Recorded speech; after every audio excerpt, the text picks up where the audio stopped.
सबसे प्यारी है, माँ तू जग में न्यारी है। माँ तू सबसे प्यारी है, माँ तू जग में न्यारी है। अपने आंचल में रखना, अपने आंचल में रखना, हमें वरदानों से भरना। माँ तू सबसे प्यारी है, माँ तू जग में न्यारी है। माँ तू सबसे प्यारी है, माँ तू जग में न्यारी है। पिता, पुत्र और पवित्र आत्मा के नाम पर आमीन। आप सबों को जय यीशु। कल के क्लास में हम लोगों ने आदिवासी लोगों के जीवन के विषय में एक बार और अवलोकन किया, उनके पिछड़ापन का और उनके जीवन में कुछ अंधविश्वास के कर्म, ये सब के पीछे का, नशे का, ये सब पीछे का क्या कारण है और जिस प्रकार संसार आगे बढ़ रहा है, इनमें थोड़ा आगे बढ़ने की हम लोग देखते हैं क्षमता की कमी को। हम लोग उसके ऊपर काफी मनन चिंतन किया और आज का क्लास उसके साथ मिला करके मैं लेना चाहता हूं। वो केवल आदिवासियों का ही जीवन नहीं, हर एक क्रिस्तीय को देखने की जरूरत है। उनका जीवन, जैसे एक क्रिस्त विश्वास में इसलिए हम लोग आते हैं, क्रिस्त के द्वारा हम स्वर्ग राज्य के योग्य बन जाते हैं, मुक्ति प्राप्त करते हैं।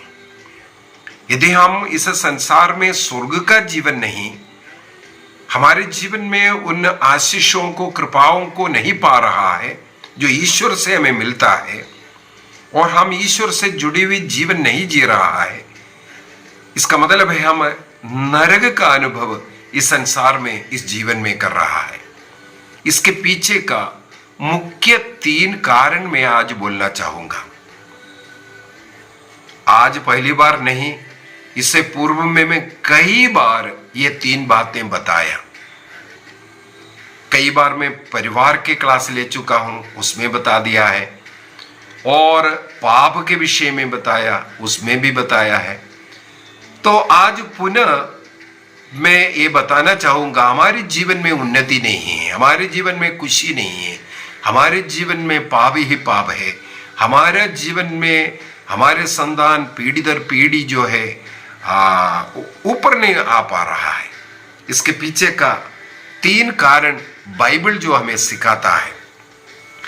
होसिया का ग्रंथ, उसके अध्याय 4 वाक्य 17 एवं 18 के अंदर ऐसे 3 पाप के विषय में लिखा हुआ है जो हमारा जीवन बर्बाद हो रहा है।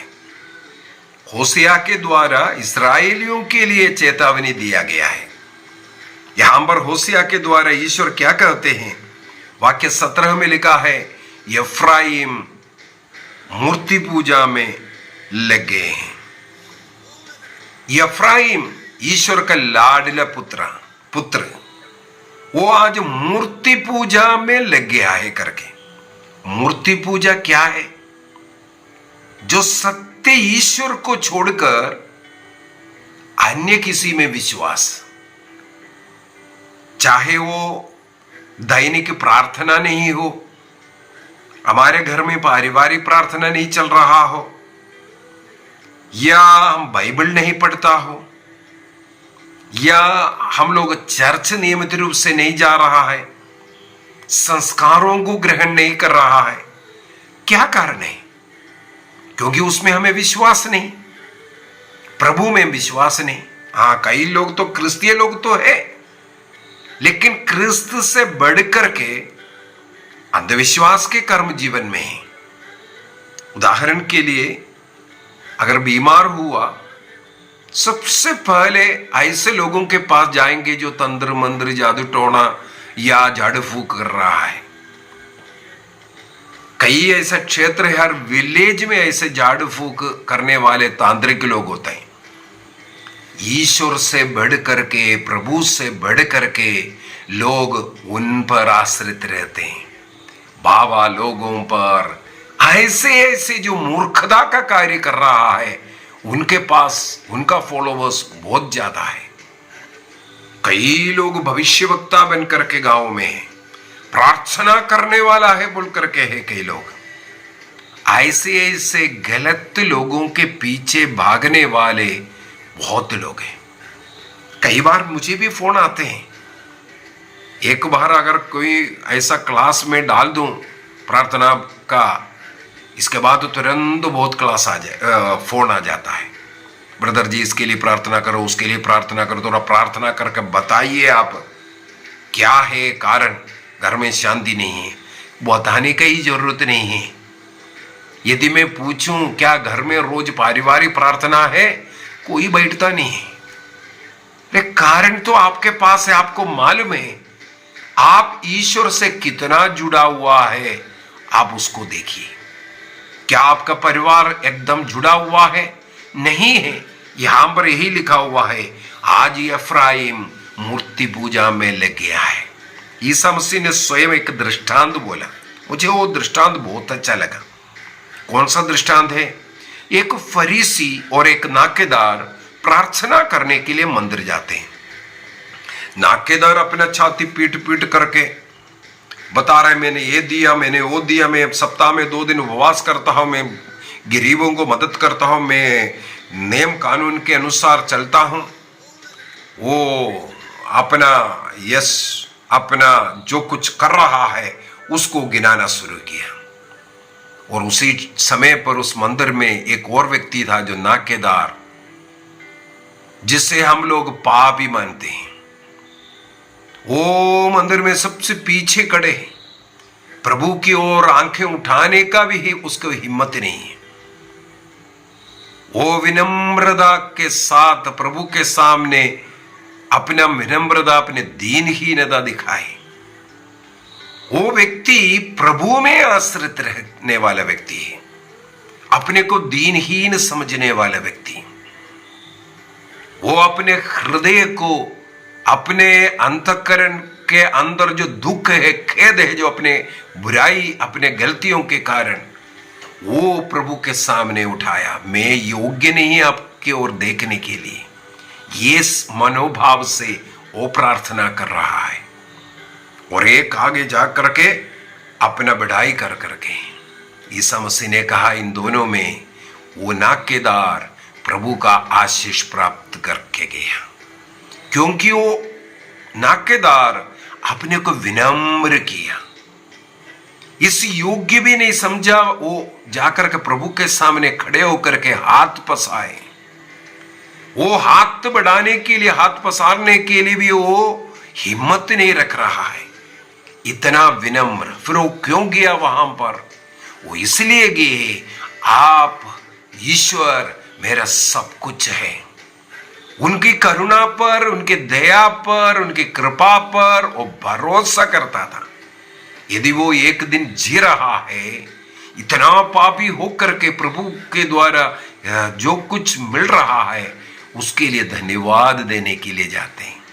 अपने को दीनहीन, मेरे पास जो है वो सब तेरा है प्रभु बोलने के लिए, तेरे बगैर मैं जी नहीं सकता है ये बोलने के लिए। जो अपने को इस प्रकार दीनहीन कर प्रार्थना करता है, यदि हमारे पास 4 पैसा है, एक नौकरी है, एक घर है, जो कुछ है, आज हम जी रहा है, वो प्रभु की कृपा है। इस विचार हमारे मन में आना चाहिए। मेरे मेहनत के कारण, मेरे पैसे के कारण इस प्रकार का ये विचार, उस फरीसी का वो विचार हमारे मन में आना, वही मूर्ति पूजा का एक पाठ है। इसी कारण हम लोग प्रार्थना नहीं करते। कई लोग चर्च जाना नहीं चाहते, जिसको जाना है जाओ, हमें विश्वास नहीं। तुम्हें फिर किस में विश्वास है? आपको बुद्धि पर, पढ़ाई पर, नौकरी पर, या अपने आप में किस में विश्वास है? ईश्वर में विश्वास नहीं, प्रार्थना में विश्वास नहीं, बाइबल पढ़ने में विश्वास नहीं, फिर किस में विश्वास है? अपने में विश्वास। वही मूर्ति पूजा है। जो प्रभु पर आश्रित रहना है, प्रभु को जीवन में पहला स्थान देना चाहिए, नहीं देने वाले लोग तंत्र मंत्र जादू टोना में, शैतान में, मनुष्यों में, इनमें सब में विश्वास रहता है, लेकिन ईश्वर को जान रहा है। रोमियो का पत्र दिया 1:21 में यही लिखा है, ईश्वर को जानते हुए इसको ईश्वर को समुचित आदर और धन्यवाद नहीं देना, यही हमारा पाप है। ईश्वर को जान रहा है, मुक्तिदाता यीशु को जान रहा है, हम अगर जी रहा है प्रभु की करुणा से, दया से जान रहा है, इसके बावजूद भी प्रभु को समुचित आदर, समुचित मतलब जितना आदर देना चाहिए नहीं देना, धन्यवाद नहीं देना। हर क्षण के लिए, हर कार्य के लिए हमें प्रभु को धन्यवाद देना चाहिए। ये धन्यवाद देने का एक सबसे उत्तम प्रार्थना है मिस्सा बलिदान। कभी कभी जाता है चर्च में, हम लोगों को यदि प्रतिदिन जा सकता है, प्रतिदिन जाने का हमें निर्णय करना है। धन्यवाद का प्रार्थना सबसे उत्तम प्रार्थना जो प्रभु ईसा मसीह ने पिता को धन्यवाद देते हुए जो अर्पित किया, वो प्रार्थना मिस्सा बलिदान है। उस प्रार्थना को हम भी कोशिश करेंगे प्रतिदिन चढ़ाने के लिए, और नियम तो है इतवार को और हुक्म पर्वों पे मिस्सा बलिदान में भाग लेने का। तो इसमें विश्वास नहीं होना, इसका मतलब अपने में भरोसा है। उसी को भी अंधविश्वासी कहते हैं। देवी देवताओं के या बाबा लोगों के शरण में जाना और किसी को भी जाकर के पूछना ऐसा क्यों, वैसा क्यों, ये है वो है, लोगों में विश्वास, लेकिन प्रभु में या मिस्सा बलिदान में विश्वास नहीं होना। प्रभु कहते हैं, प्रभु का वचन कहते हैं, यही कारण है। वाक्य 26 को थोड़ा पढ़ना चाहूंगा। रोमियो का पत्र दिया 1:26, वहां पर लिखा है, इसलिए ईश्वर ने उन्हें उनकी घृणित वासनाओं का शिकार होने छोड़ दिया। जब प्रभु को समुचित आदर और धन्यवाद नहीं दिया, इसलिए ईश्वर ने उन्हें उनकी घृणित वासनाओं का शिकार होने छोड़ दिया। क्या क्या है? जब हमारे पास यीशु नहीं है, ईश्वर नहीं है, ईश्वर भक्ति नहीं है, ईश्वर का अनुभव नहीं है, ईश्वर में आनंद नहीं मनाता है, तब किसी और वस्तु में, व्यक्ति में आप आनंद मनाने जाएगा। हम लोग लूकस के सुसमाचार उसके अध्याय 1:46 और 47 को अगर पढ़ेंगे, लूक चैप्टर 1:46 and 47, वहां पर लिखा हुआ है माता मरियम के बारे में। माता मरियम क्या गाती है? मेरी आत्मा प्रभु का गुणगान करती है, मेरा मन उस अपने मुक्तिदाता ईश्वर में आनंद मनाता है। हमें कहाँ आनंद मनाना है? ईश्वर में आनंद मनाना है। क्या आपको प्रार्थना करने में आनंद आता है? आपको चर्च जाने में आनंद आता है? प्रभु का सेवा करने में आपको आनंद आता है? भक्ति का जीवन या पवित्रता का जीवन, वचन के अनुसार जीवन जी रहा है, इसमें आपको आनंद आता है? आप पाप से दूर हैं, पाप में गिर नहीं रहा है, क्या आपको इसमें आनंद आता है? आप दूसरों की भलाई कर रहा है, भ्रातृ प्रेम में जीवन जी रहा है, क्या आपको इसमें आनंद आ रहा है? माता मरियम गाती है, मेरी आत्मा प्रभु का गुणगान करती है, मेरा मन अपने मुक्तिदाता ईश्वर में आनंद मनाता है। आप किस चीज में आनंद मनाता है? यदि आप प्रभु में, ईश्वर में, ईसा मसीह में आनंद नहीं मनाता, तो पवित्र बाइबल कहता है आप अपनी वासनाओं में आनंद मनाने जाएगा। कौन सा है मालूम है?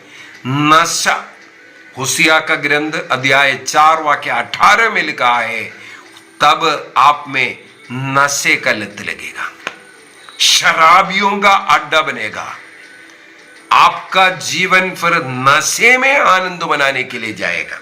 चाहे बीड़ी सिगरेट में शुरू कर दे, गांजा में हो, इसके बाद आजकल पता नहीं क्या क्या ड्रग्स है, उनमें अड़िया दारू तो घर में बनाता है, पीता है।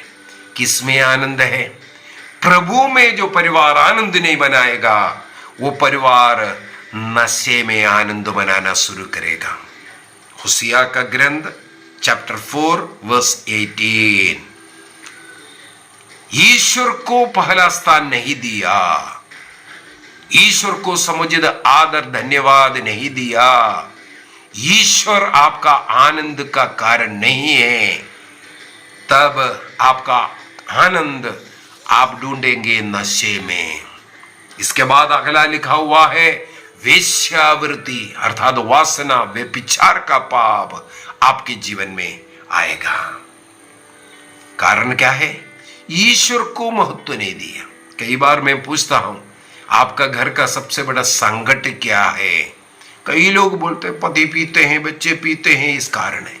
नहीं है, नहीं है। पहला कारण आपका नशा नहीं। नशा क्यों आया? उससे पहले वाला कारण वो है अंधविश्वास का जीवन, मूर्ति पूजा का जीवन, ईश्वर में आनंद नहीं मनाना। यही कारण, जो लोग ईश्वर में आनंद नहीं मनाता है, वो नशे में, वो स्त्री में, व्यभिचार में आनंद मनाएगा, क्योंकि वहां दुनियाई चीजों में आनंद ढूंढेगा। कोई धन कमाने में, चाहे चोरी करें, चाहे किसी भी कर, किसी का हत्या भी कर दे, 420 कर करके पैसा पैसा पैसा बोल करके जिएगा। 420 में आनंद है उसको, चोरी में आनंद है उसे, नशे में आनंद मनाता है, व्यभिचार वासना में आनंद मनाता है, क्योंकि ईश्वर उनका आनंद नहीं है। यदि हमें इससे बचना है, हमें प्रभु में आनंद मनाने की जरूरत है। मार्कुस के सुसमाचार उसके अध्याय 5 के अंदर गेरेसनियों के वहां पर जब ईसा मसीह पहुंचा, वहां पर मकबरे से एक युवक निकल करके आया, लिखा है। वहां पर बहुत ही सुंदर तरीके से उस मकबरवासी का जीवन का वर्णन किया है। उसको लोग जंजीरों से बांध कर देखा, भेड़ियों और जंजीरें वो तोड़ डालता था। ये भेड़ियां जंजीर नियम कानून है, प्रभु का नियम के अनुसार, प्रभु के वचन के अनुसार ना जीने वाला, अपने मर्जी से चलने वाला, इसलिए ये जंजीरें, ये भेड़ियां तोड़ता है। ऐसे व्यक्ति के विषय में लिखा हुआ है, वो अपदूतग्रस्त व्यक्ति है। जो व्यक्ति ईश्वर में नहीं है, वो अपदूत में है। जो ईश्वर में आनंद नहीं मना रहा है, वो नशे में, व्यभिचार में, अंधविश्वास में आनंद मना रहा है, दुनियाई चीजों में वो आनंद मना रहा है। इसलिए उसके विषय में लिखा है, वो एक अपदूतग्रस्त व्यक्ति है। इसके बाद उसका कई स्वभाव है। दिन रात तो पहाड़ी प्रदेशों में वो चीखते चिल्लाते रहता है, घर में शांति नहीं, चीखते चिल्लाने रहना, ऐसा स्वभाव शैतान का स्वभाव हमारे घर में है। इसका मतलब शैतान के अधीन में है, आप प्रभु के अधीन में नहीं है। इसके बाद लिखा हुआ एक शब्द है, लूकस के सुसमाचार अध्याय 8 को पढ़ेंगे, वहां पर ये घटना शुरू होते ही बोलता है, वो युवक नंगा रहता था करके। इस मार्कुस के सुसमाचार में वाक्य 15 में जाकर के हम लोग पढ़ सकता है, वो कपड़ा अभी पहन लिया। इसका मतलब वो नंगा रहता था, अशोभनीय वस्त्र धारण, शरीर की नग्नता दिखाने वाला, बाल हेयर कटिंग जो कर रहा है आजकल, पता नहीं क्या क्या फैशन, सिर में ही कुछ ना कुछ पोस्टर लगा करके लिख करके घूमने वाला, शर्म नहीं है। बेशर्म लोग, ऐसा वस्त्र धारण, ये लड़के के स्वभाव वहां पर वही लिखा है, नग्नता प्रकट करने वाला, उसको कोई लज्जा नहीं आता था। इसके बाद हम लोग देखते हैं, वो अपने शरीर को घायल करने वाला है करके लिखा। अपने शरीर को घायल कौन करता है? जो नशा कर करके, जो व्यभिचार कर करके अपने शरीर को घायल करने वाला। इसके बाद अगला, यीशु मसीह उनकी ओर जब जा रहा था, वो चीखने चिल्लाने लगे, यीशु क्यों आ रहा है? देखो, यीशु का नाम उसको बहुत कष्ट दे रहा है। मुझे क्यों सताने के लिए आ रहा है? उसके लिए सतावट है। बेटा चर्चाओ, सतावट है। घर में प्रार्थना के लिए बिठाओ, सतावट है। ये 1 घंटा प्रार्थना में नहीं बैठ सकता। होली हवर में कई बार बोल दिया है, घर में 1 घंटे का पारिवारिक प्रार्थना वो पवित्र घड़ी है, ईश्वर का आशीष घर में देने वाला समय है। लेकिन कितने घरों में ये होली हवर मनाते हैं? समय नहीं है। टीवी के सामने, मोबाइल में घंटों बैठ सकता है, लेकिन प्रभु में आनंद नहीं है। इसलिए प्रभु के नाम पर आप प्रार्थना में 1 घंटा नहीं बैठ पाता है। उस लड़के को वही सतावट था। प्रभु पास आ रहा है, सतावट मेरे को क्यों सताने आ रहा है? ना चर्च जाना, ना प्रार्थना, ना बाइबल पढ़ना, प्रभु का कार्य जिसको सतावट हो रहा है, प्रभु के कार्य में आनंद नहीं है, वो मकबराबासी अपने घर को मकबरा बना कर रखा हुआ है, नरक बना कर रखा हुआ है। लेकिन ईसा मसीह आया उसको मुक्ति देने के लिए। ईसा मसीह ने उससे पूछा, बेटा क्या नाम है आपका? उसने क्या उत्तर दिया? हम सेना है। अर्थात वो अकेला नहीं, वो दोस्तियों में घूम रहा है। घर में माता पिता से, घर के लोगों से उनका संबंध कम है, लेकिन उसको दोस्त बाहर है। बाहर झुंड लगा करके पाप का कारण, चाहे नशा करने के लिए, चाहे अन्य पाप करने के लिए, झुंड का जीवन जीने वाला, घर में रहने से ज्यादा दोस्तों के साथ घूमने वाला, दोस्ती ज्यादा पसंद करने वाला, घर को, जीवन को नरक बनाने वाला है। ईसा मसीह ने उस शैतान से उसे बचाना चाहता, लेकिन वो बोल रहा है, मुझे सुअरों में छोड़ दो। एक उड़ाऊ पुत्र के विषय में लूकस के सुसमाचार अध्याय 15 में वाक्य 11 से हम लोग पढ़ते हैं, जो सुअरों के बीच में उड़ाऊ पुत्र पहुंचा तो उसको होश आया। तब वो उठ करके बोलते हैं, मैं पिता के पास लौटूंगा। वो लौटने के लिए तैयार हुआ।